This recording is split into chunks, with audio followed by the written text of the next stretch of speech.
Kontradiksi Yunus dalam Quran, bagian 2. Dalam video bagian 2 ini, saya akan membuktikan lagi kontradiksi yang terdapat dalam Quran melalui cerita Yunus.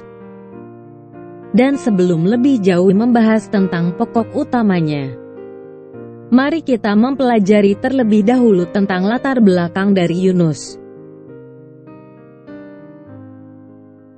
Mari kita baca ayat dari Alkitab yang diambil dari Yunus 1 ayat 1 dan 2 dan ayat 8 sampai ayat 10 sebagai berikut. Datanglah firman Tuhan kepada Yunus bin Amittai, demikian. Bangunlah, pergilah ke Niniwe, kota yang besar itu, berserulah terhadap mereka, karena kejahatannya telah sampai kepadaku. Berkatalah mereka kepadanya, beritahukan kepada kami, karena siapa kita ditimpa oleh malapetaka ini?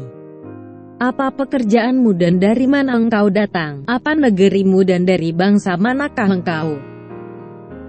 Sahutnya kepada mereka, aku seorang Ibrani, aku takut akan Tuhan, Allah yang mempunyai langit, yang telah menjadikan lautan dan daratan.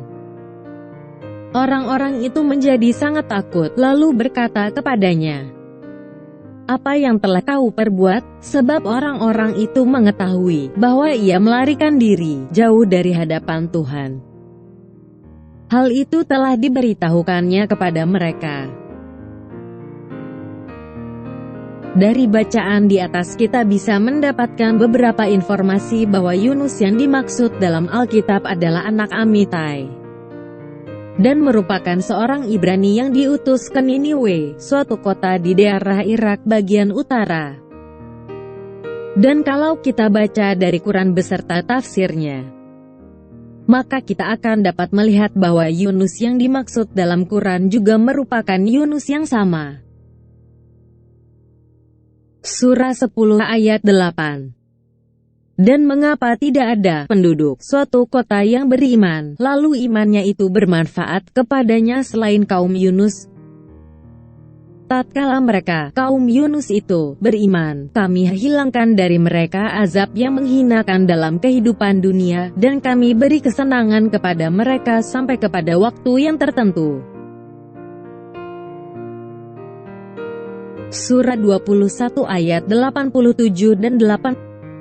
Dan ingatlah kisah Zunnun, Yunus ketika ia pergi dalam keadaan marah, lalu ia menyangka bahwa kami tidak akan mempersempitnya, menyulitkannya, maka ia menyeru dalam keadaan yang sangat gelap, bahwa tidak ada Tuhan selain Engkau.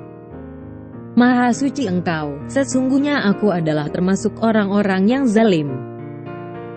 Maka kami telah memperkenankan doanya dan menyelamatkannya daripada kedukaan. Dan demikianlah kami selamatkan orang-orang beriman. Surah 37 ayat 139 sampai ayat 100.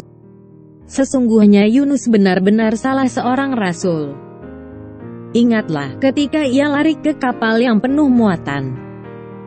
Kemudian ia ikut berundi lalu dia termasuk orang-orang yang kalah dalam undian. Maka ia ditelan oleh ikan besar dalam keadaan tercela. Maka kalau sekiranya dia tidak termasuk orang-orang yang banyak mengingat Allah,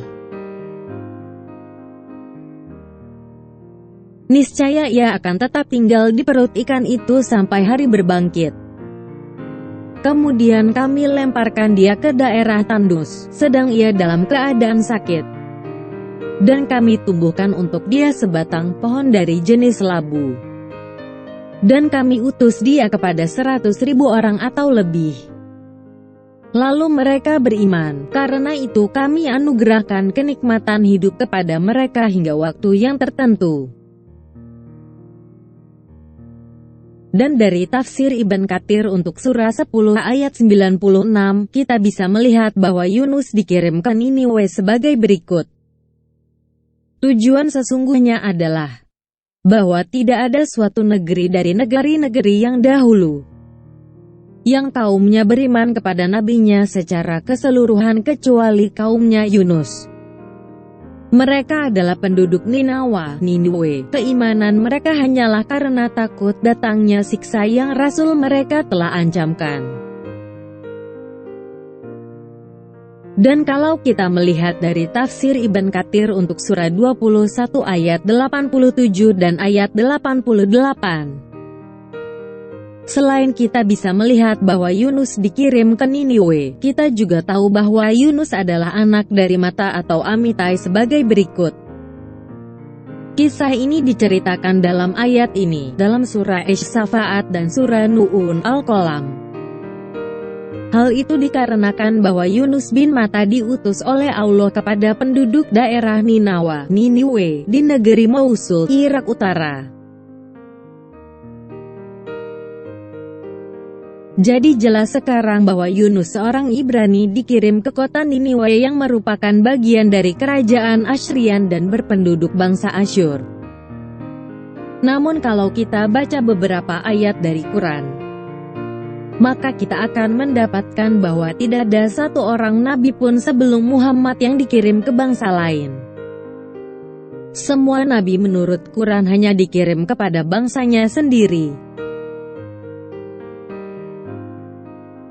Surah 30 ayat 47. Dan sesungguhnya kami telah mengutus sebelum kamu beberapa orang rasul kepada kaumnya. Mereka datang kepadanya dengan membawa keterangan-keterangan yang cukup, lalu kami melakukan pembalasan terhadap orang-orang yang berdosa. Dan kami selalu berkewajiban menolong orang-orang yang beriman. Surah 10 ayat 74. Kemudian sesudah Nuh, kami utus beberapa rasul kepada kaum mereka masing-masing, maka rasul-rasul itu datang kepada mereka dengan membawa keterangan-keterangan yang nyata, tetapi mereka tidak hendak beriman karena mereka dahulu telah biasa mendustakannya. Demikianlah kami mengunci mati hati orang-orang yang melampaui batas. Surah 14 ayat 4. Kami tidak mengutus seorang rasul pun, melainkan dengan bahasa kaumnya, supaya ia dapat memberi penjelasan dengan terang kepada mereka. Maka Allah menyesatkan siapa yang Dia kehendaki, dan memberi petunjuk kepada siapa yang Dia kehendaki. Dan Dialah Tuhan yang Maha Kuasa lagi Maha Bijaksana. Hal ini diperkuat oleh tafsir Ibn Katsir untuk surah 14 ayat 4. Hal ini termasuk kasih sayang Allah kepada makhluknya, bahwa Allah mengutus para rasul dari kalangan mereka dan dengan bahasa mereka supaya mereka memahami apa yang dikehendaki dari mereka dan apa yang disampaikan kepada mereka. Rasulullah bersabda, Aku diberi 5 hal yang tidak diberikan kepada seorang nabi pun sebelumku. Aku diberi kemenangan oleh karena rasa takut dalam hati musuh, selama perjalanan 1 bulan dan bumi tanah ini dijadikan untukku sebagai tempat sholat, masjid, dan untuk bersuci. Dihalalkan untukku harta rampasan perang yang mana hal tersebut tidak dihalalkan bagi seorang rasul pun sebelumku. Aku diberi syafaat dan setiap nabi diutus khusus kepada umatnya masing-masing, sedang aku diutus kepada semua manusia. Nah sekarang jelaslah bahwa di satu pihak Quran menyatakan bahwa Allah hanya mengirim nabi-nabi kepada bangsa atau kaumnya sendiri. Namun di lain pihak ternyata menurut Quran, Yunus dikirim ke bangsa yang bukan bangsanya sendiri. Apakah mungkin Tuhan lupa pernah mengirim Yunus kepada bangsa atau kaum lainnya? Seperti sebelumnya juga Allah lupa berapa harga jual Yusuf sebenarnya, atau Allah juga lupa kalau ibu Yusuf sudah meninggal ketika Yakub mengunjungi Yusuf di Mesir? Kalau memang Quran berasal dari Allah, maka tidaklah mungkin Allah lupa. Lagi-lagi melalui video ini saya telah membuktikan bahwa ternyata Quran bukanlah datangnya dari Allah, melainkan hanyalah karangan manusia belaka. Karena di dalamnya terdapat kontradiksi.